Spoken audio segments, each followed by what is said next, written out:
Alright. Looks like it's calling. Let's double check. It's pushed in, so let's check for voltage.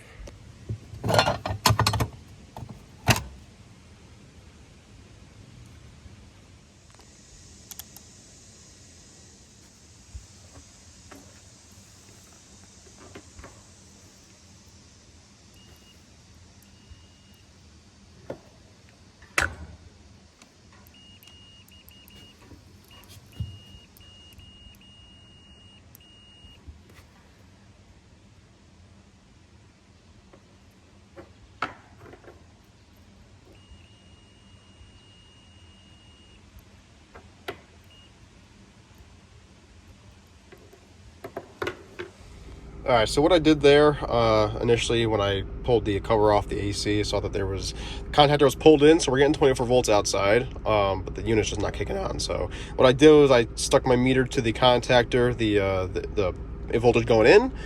I had nothing, I had zero. All right, GPS, relax. Had nothing going in, so I pulled the disconnect out, as you saw, and those are fuse. That's a fuse type disconnect. And to test these fuses, what you do is set your meter to ohms, and you just do the beep test, continuity test, whatever you want to call it. And you can check these fuses by sticking each lead to each side.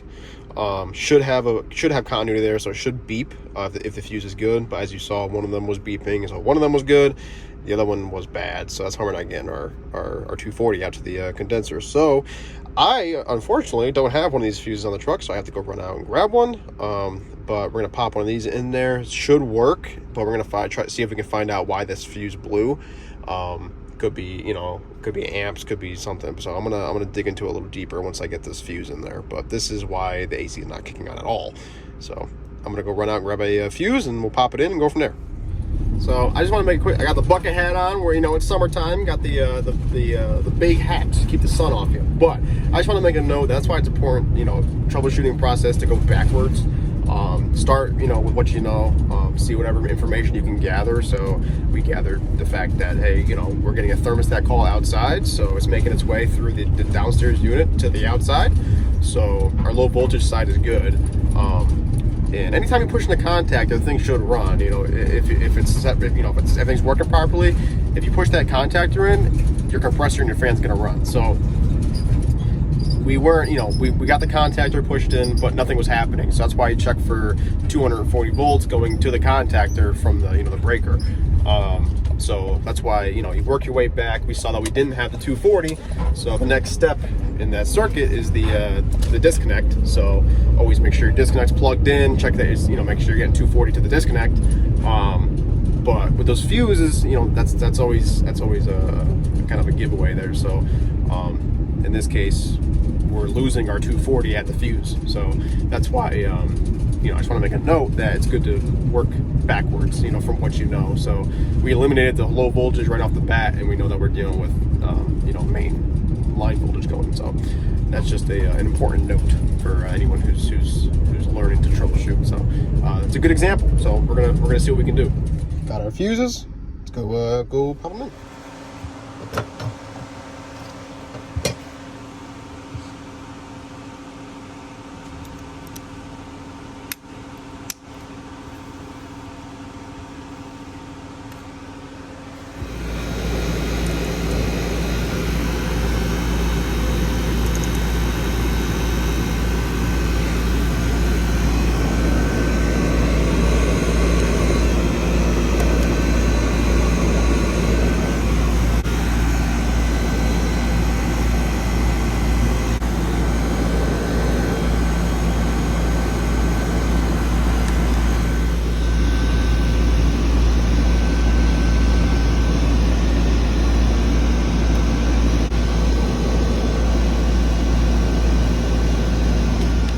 Alright, so we're all set that job. As you can see, I checked the amp draw off the compressor, and I checked the amp draw off the fan motor. Both were okay. I didn't see any reason that it would pop the fuse. Those fuses are there as a protection. It's a barrier between the breaker and the the unit. So instead of popping the breaker, it'll just pop the fuse. I didn't see any reason why it would blow a fuse. I was getting like 18 on the compressor side, and I was getting 1.1, I think I said, on the condenser fan motor. Really no reason that fuse should have blown. It may have just been a just a kind of a funky thing, popped the fuse, but that's that. I mean, I at least got to show you, you know, the troubleshooting process to find out, you know, where we went wrong. But it was that fuse. I went to so many different places trying to find that fuse, and I don't know why. Apparently no one just knew what it was. It's a very common part. Don't know why no one had it, but I found it eventually. So pop that in, fire it up, check the amp draws, and the amp draws look fine. So really can't think of a reason why it blew. I think it may have just been a faulty fuse and just popped. So I mean, we'll see what happens. Should be good to go. It's up and running, refrigerant pumping, cooling down the house. So that's what's important.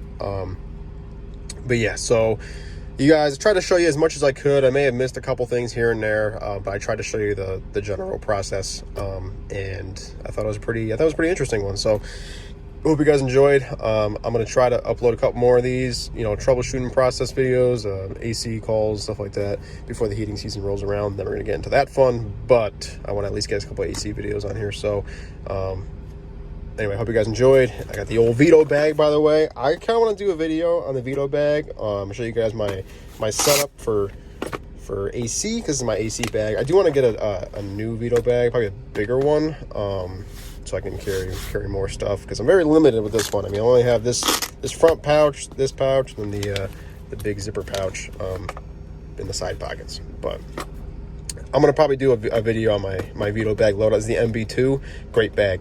Anyway, I don't know why, I just want to throw that in there. But yeah, the ultimate bag right there. Anyway, hope you guys enjoyed, and I'll talk to you later. Peace.